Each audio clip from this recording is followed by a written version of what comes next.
Good morning, student. Today's lecture we will discuss the some problems on that special theory of relativity. We already discussed in that special theory of relativity that postulates.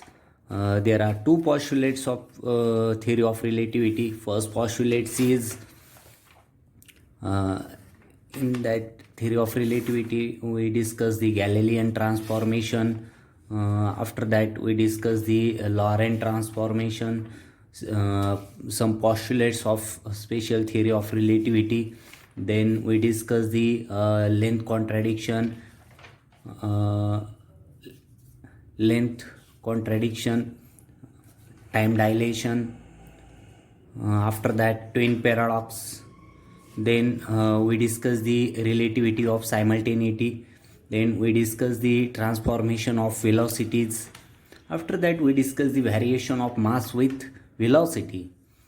And last one, mass and energy. Here we calculate the mass and energy relation E is equal to mc square. This is the famous Einstein equation.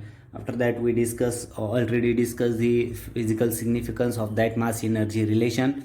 After that, we discuss the four space time, or four dimension space and four vectors. Okay, then today we solve some problems. Okay, first of all, we discuss the some formulas, revise the some formulas. First of all, we discuss the Galilean transformation. In Galilean transformation, that Galilean transformation in Galilean transformation, that x dash is equal to x minus vt, y dash is equal to y, z dash is equal to z, and t dash is equal to t. This is the Galilean transformation equations. Then its inverse, that inverse transformation x is equal to x dash plus vt, that in inverse, that x y and z, x y z t is equal to, okay, there's we replace this, rearrange this, then we got the inverse transformation of inverse Galilean transformation equations.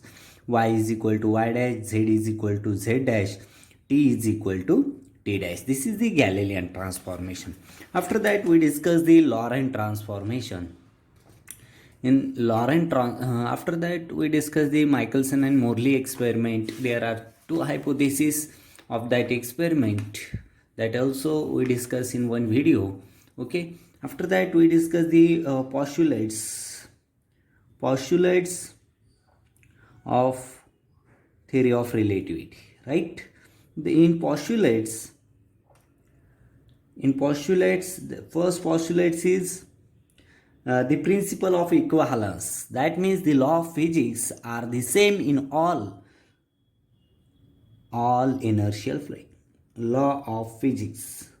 The law of physics are the same in all inertial frame.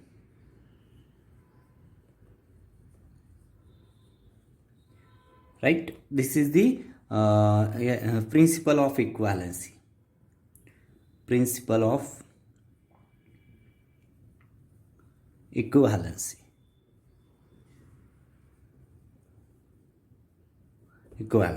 And second postulate is the principle of constancy of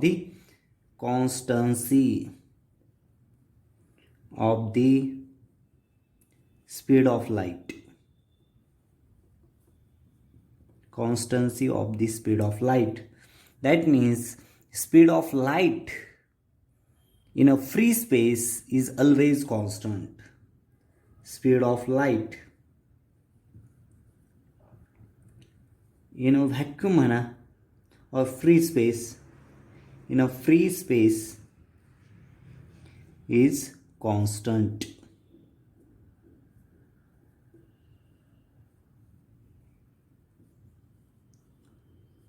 right?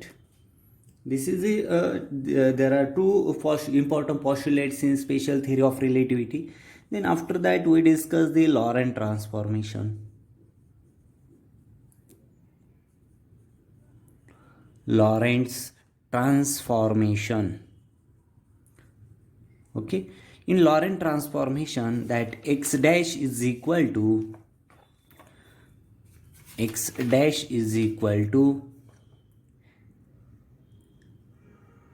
x minus vt divided by under root 1 minus v square by c square. Y dash is equal to y, z dash is equal to z, and t dash is equal to t minus vx divided by c square divided by under root 1 minus v square by c square. These are the equations of the Lorentz transformation, very important. Okay, its inverse equations also we already studied. Okay, after that we discuss the length contradiction.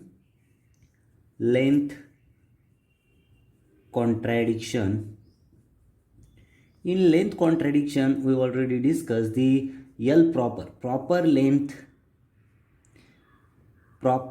is greater than the improper length, right? That means L proper is equal to that gamma into L improper. That means L proper is equal to L improper divided by under root 1 minus v square by c square. Okay, that also we discuss. Then time dilation. Next one is the time dilation. Next concept that also we already discussed, the time dilation. That time dilation, okay, that t improper time is greater than the proper time, t proper. That means t improper time is equal to that gamma into t proper time, right? That means t improper is equal to proper time divided by under root 1 minus v square by c square. This is the important formula that also we discuss.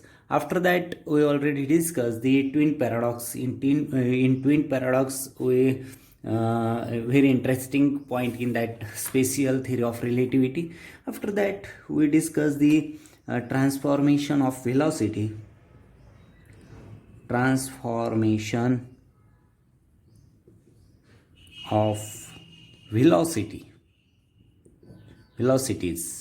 Okay, that means in transformation of velocities, this is a very important point, that u dash is equal to u minus v divided by 1 minus uv by c square. This is the very important equation and एक्झामच्या दृष्टीने, competitive exam असेल त्याच्या दृष्टीने हे relative speed calculate करण्यासाठीचं equation आहे.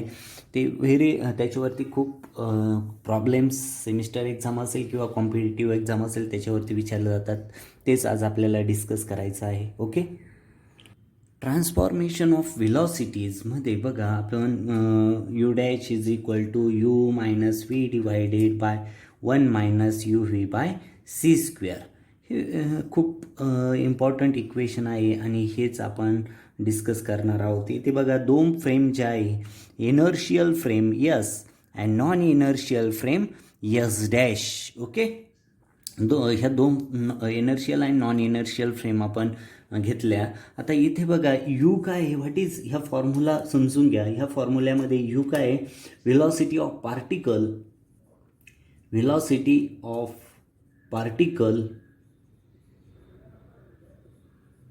with respect to S frame means inertial frame. What is the V? U dash u dash is the velocity of particle with respect to s dash. Okay, now what is the v? That velocity of s dash with respect to s. Okay, म्हणजे बघा इथे observer असेल, observer हा नेहमी काय असतो, अर्थवरती असतो, म्हणजेच त्याला एस डॅश फ्रेम कन्सिडर करायची आहे. प्रॉब्लेम सॉल्व करताना ही ट्रिक्स तुम्ही यूज करायची आहे. का इथे बघा ऑब्झर्वरला S frame, inertial frame consider करायची. 2 पार्टिकल असतील, त्याच्यात दोन्हीपैकी कोणत्याही एकाला आपण नॉन इनर्शियल फ्रेम कन्सिडर करायचे. आता ह्या दोघांमधली व्हेलॉसिटी काय असते? व्ही असते. यस आणि यस डॅशमधली बघा, ह्या दोघांमधली व्हेलॉसिटी यू डॅश असते आणि ह्या दोघांमधली व्हेलॉसिटी यू असते. हे जर तुम्हाला ही कन्सेप्ट कळाली, ही डायग्रॅम कळाली, तर याच्यावरचे प्रॉब्लेम सॉल्व करायला खूप इझी होईल. ओके, तेच आपण बघणार आहोत. आणि बघा प्रॉब्लेम इथे, 2 photons are approaching each other, find the relative velocity of 1 photon with respect to other. आता 2 photons आहे बघा, 2 photons approaching with each other म्हटलं आहे, दोघं एकमेकांकडे अप्रॉच होत आहे. राईट, म्हणजे दोघांचा मुवमेंट जी आहे ती अपोजिट आहे एकमेकांच्या. ओके, आता हा फर्स्ट फोटॉन, सेकंड फोटॉन, आणि मी एक ऑब्झर्वर आहे, तो इथून बघतो ही सगळी सिच्युएशन. आता मी ट्रिक सांगितली तुम्हाला की जो ऑब्झर्वर असतो त्याला यस फ्रेम कन्सिडर करा आणि दोघांपैकी कोणत्याही एकाला यस डॅश फ्रेम कन्सिडर करा. राईट, केली. डायग्राम ड्रॉ करून घ्या. यस आणि यस डॅशमधली व्हेलॉसिटी काय असते? व्ही असते. त्याच्यानंतर यस डॅश आणि सेकंड पार्टिकल जो आहे त्याच्यातली व्हेलॉसिटी यू डॅश असते आणि हे जो आहे उरलेला ऑब्झर्वर आणि सेकंड पार्टिकल त्याच्यातली व्हेलॉसिटी यू असते. ओके, आता तुम्हाला माहिती आहे रिलेटिव्हिस्टिकचे फॉर्म्युला जो आहे रिलेटिव्हिस्टिक स्पीडचा, u dash is equal to u minus v divided by 1 minus u v by c square. Okay, हा फॉर्म्युला आहे. राईट, हाच यूज करायचा. एक ट्रिक्स इथे लक्षात घ्या, जर अपोजिट डिरेक्शन असेल, अपोजिट डिरेक्शन जेव्हा असेल त्यावेळेस हा जो व्ही जो आहे अपोजिट डिरेक्शनच्या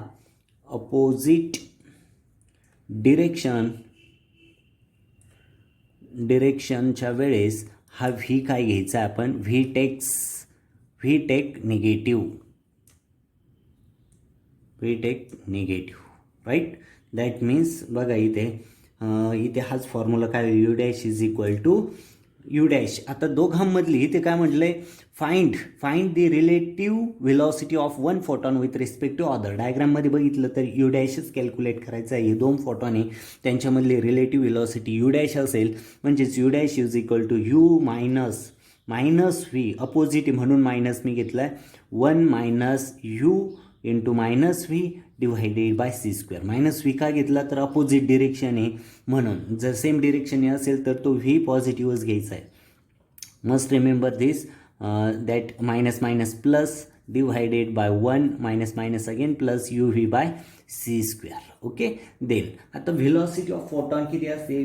व्हेलॉसिटी ऑफ लाईट एवढीच असते, म्हणजे हा स्पीड जो आहे याचा सी एवढाच असेल, हा पण जो आहे तो सी एवढा असेल with relative to observer. Then take the value u dash is equal to u means c plus v means also c divided by 1 plus c square divided by c square, that means 2c divided by 2, that means get cancelled. Then c u dash is equal to c, that means 2 proton मधली relative velocity किती असेल? Velocity of light एवढीच असेल, म्हणजेच velocity of photon एवढी असेल. Okay, समजलाय problem? Very important problem आहे. याच्यात बघा एक्झामला असेच प्रॉब्लेम विचारले जातात.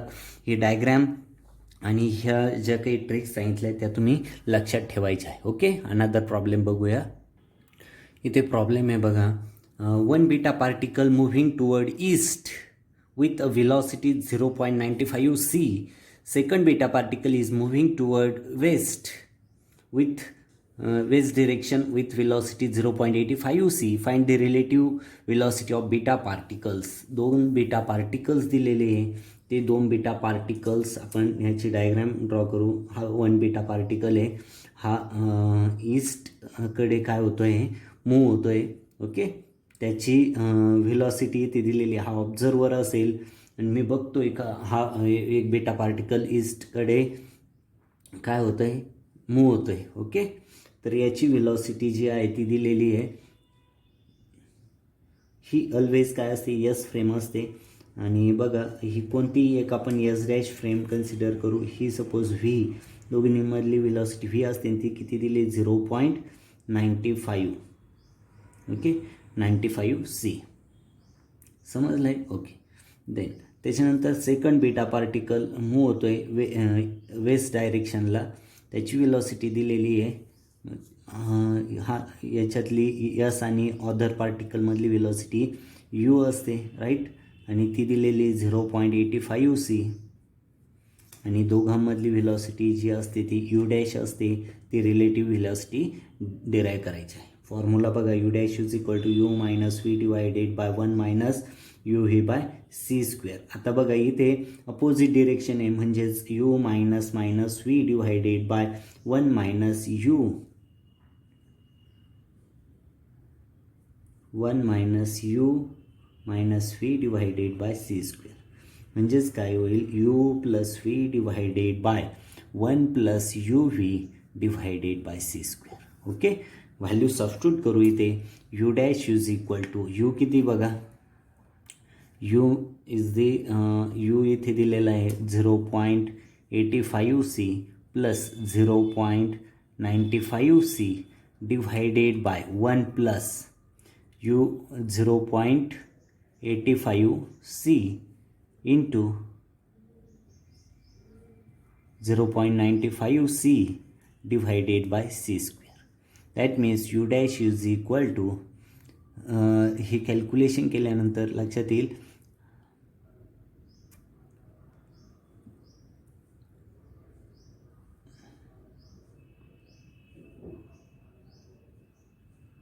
1.80 c, right, divided by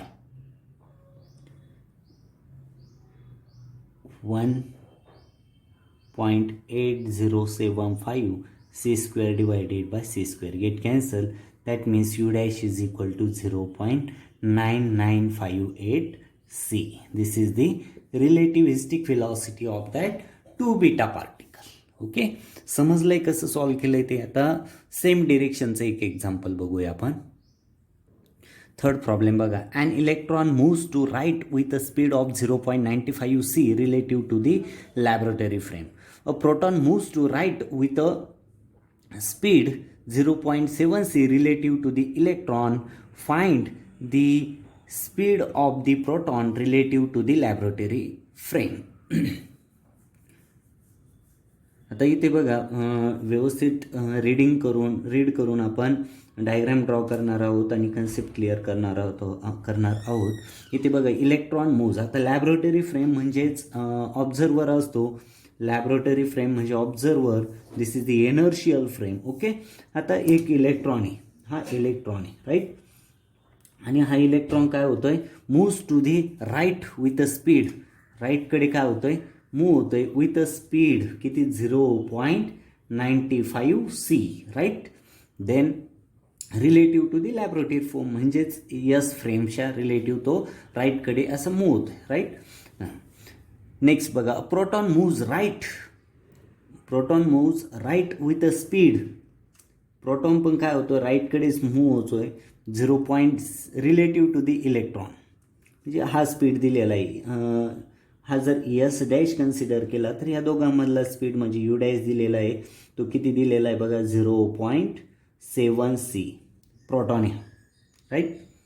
with respect to इलेक्ट्रॉनच्या रिस्पेक्टिव्ह त्याचा स्पीड दिलेला आहे. आता काय म्हटलं आहे, find the speed of the proton relative to the laboratory frame.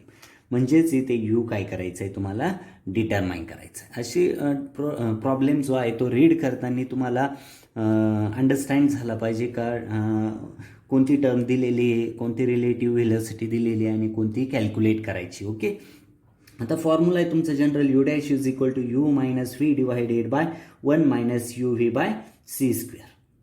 आता हा जनरल फॉर्म्युला दिलेला आहे, तर तुम्हाला ह्या रिलेटिव्ह यू कॅल्क्युलेट करायचं, म्हणजेच यू इज इक्वल टू काय होईल, u dash plus v divided by 1 plus u dash v divided by c square. हा फॉर्म्युला रिअरेंज करून तुम्हाला यूज करावा लागेल. ओके, आता व्हॅल्यू पुटअप करतोय मी. U is equal to what is the u dash 0.7 c plus what is the v, हा v दिलेला आहे बघा रिलेटिव्ह, यस आणि यस मधली वेलोसिटी व्ही असते 0.95 c divided by 1 plus u dash means 0.7 c into 0.95 c divided by c square.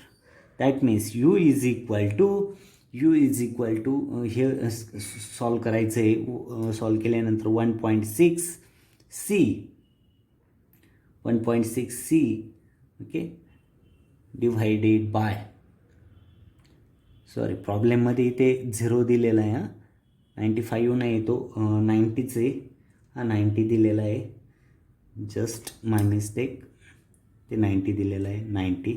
That 1.6 into c divided by, हे बघा यांचं मल्टिप्लिकेशन आणि सी स्क्वेअर होईल, c square get cancel, then हे किती होईल 0.7 आणि 0.90 मीन्स 0.63 होईल राईट, प्लस 1 म्हणजेच तो 1.63 एवढं 1.63 c square get cancel. Okay, म्हणजे एवढं मिळेल. देन हे सॉल्व केलं तर यू इज इक्वल टू मिळेल 0.9815 इंटू सीच्या फॉर्ममध्ये. This is the speed of that proton relative to the laboratory frame. किती मिळाली, u is equal to 0.9815 into c. Okay, समजलाय प्रॉब्लेम. अशा प्रकारे तुम्ही रिलेटिव्ह स्पीड कॅल्क्युलेट करण्याची प्रॉब्लेम जे आहे त्याची प्रॅक्टिस करायची आहे. गेटसारखी एक्झाम असेल, नेटसारखी एक्झाम असेल किंवा सेटसारखी एक्झाम असेल, ह्या कॉम्पिटेटिव्ह एक्झाममध्ये हे 100% प्रॉब्लेम विचारले जातात. त्याच्यानंतर सेमिस्टरमध्ये पण तुम्हाला हे प्रॉब्लेम विचारले जातात, प्रॅक्टिस करायची आहे. ओके, अजून वेगळ्या टॉपिकवरचे प्रॉब्लेम सॉल्व करूया. नेक्स्ट प्रॉब्लेम बघा. At what speed will the mass of a photon become double its rest mass? काय म्हणता ते what speed will the mass of proton becomes double it's rest mass. म्हणजे एक काय दिलेला आहे, प्रोटॉन दिलेला आहे, आणि हा प्रोटॉन कोणत्या स्पीडने मूव्ह झाला म्हणजे काय होईल, त्याचं मास काय होईल. What speed will the mass of proton becomes double it's rest mass. म्हणजे कोणत्या स्पीडला या प्रोटॉनचं मास काय होणार आहे, रेस्ट मासच्या डबल होणार आहे. रेस्ट मासपेक्षा काय होईल, डबल होईल. कोणत्या स्पीडला, तो स्पीड आपल्याला इथे काय करायचं आहे, कॅल्क्युलेट करायचं आहे. Okay, this is your this is the operation of that problem. Then here we know one of the formula that m actual mass is equal to that rest mass divided by gamma. That gamma is equal to 1 minus v square by c square. Okay, you know very well. आता इथे काय म्हणलं आहे, relation दिलेलं आहे बघा, एक relation. काय रिलेशन दिलेलं आहे का, rest mass of the proton becomes double.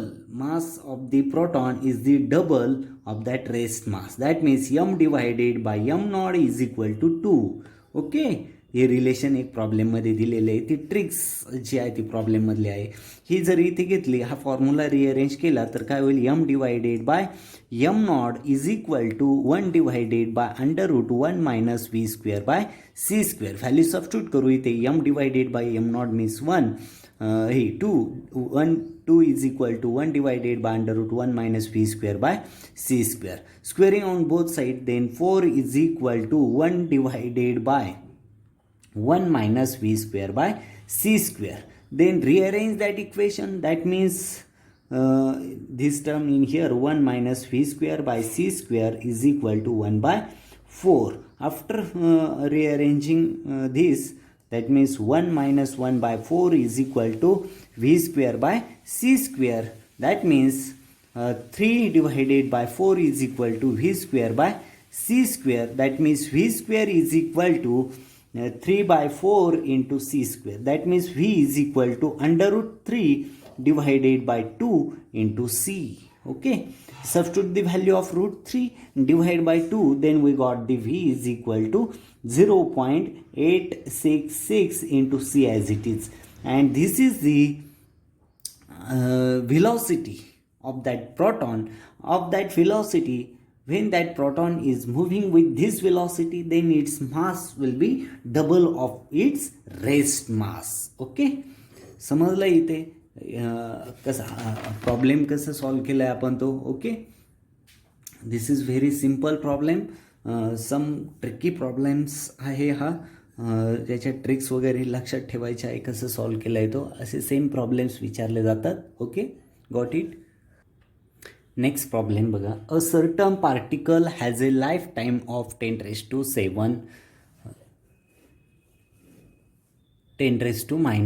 Second. A certain particle has a lifetime of 10⁻⁻7 seconds when measured at a rest. How far does it go before decaying if its speed is 0.99 c when it is created? म्हणजे बघा, read करा carefully हा problem आणि समजून घ्या काय दिलेलं आहे. आता इथे बघा, एक पार्टिकल दिलेला आहे. Certain particle has a life time of, त्याचा लाईफ टाईम दिलेला आहे. ओके, म्हणजे प्रॉपर टाईम दिलेला आहे. लक्षात घ्या, एक पार्टिकल दिलेला आहे, त्या पार्टिकलचा प्रॉपर टाईम दिलेला आहे. Proper is equal to 10⁻⁻7 second measured at rest. तो रेस्ट पोझिशनला असताना त्याचा प्रॉपर टाईम, लाईफ टाईम दिलेला आहे 10⁻⁻7 सेकंद एका पार्टिकलचा. आता हाऊ फार does it go before decaying, म्हणजे काय, हाऊ फार, किती लांब अंतर गेल्यानंतर तो काय होणार आहे, डिके होणार आहे. ते अंतर, हाऊ फार does it go before decaying if it speed is 0.99 c. त्याचं तो स्पीड दिलेला आहे. हां, त्यावेळेचा स्पीड त्याचं दिलेलं आहे, म्हणजे व्ही दिलेला आहे. व्ही किती दिलेला आहे, 0.99 c when it is created. आणि काय कॅल्क्युलेट करायचं आहे, डिस्टन्स कॅल्क्युलेट करायचे. आता डिस्टन्स कॅल्क्युलेट करण्यासाठी तुम्हाला माहिती काय पाहिजे, distance, displacement is equal to velocity into time. Velocity into time. Okay, हा फॉर्म्युला आहे.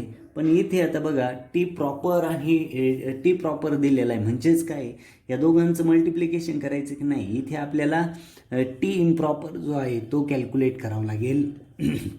म्हणजेच रिलेशन माहिती आहे, t improper is equal to t proper, proper time divided by gamma 1 minus √1 minus v square by c square.